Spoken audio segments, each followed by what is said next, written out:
Bikers na siya.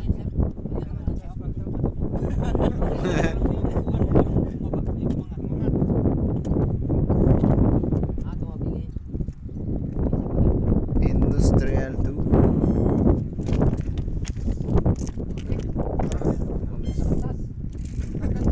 Ganyan yung nangyari sa amin ni Renan eh. Biglang tumihaya din si Renan.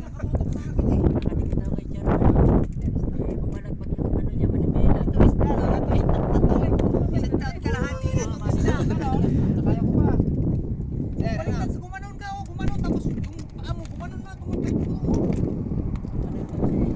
tapos yung isa naman, gumanon din. Kumapangin sila eh. Parang gasgas ang bike, wala. Wala. Dito sa ano, ibuhangin na eh. Nasa likod eh. Sabi ko, ayun, nagkakawid na oh. Kami yung pinag-uusapan namin. Sabi Pagtingala ko po ito. Ito ka.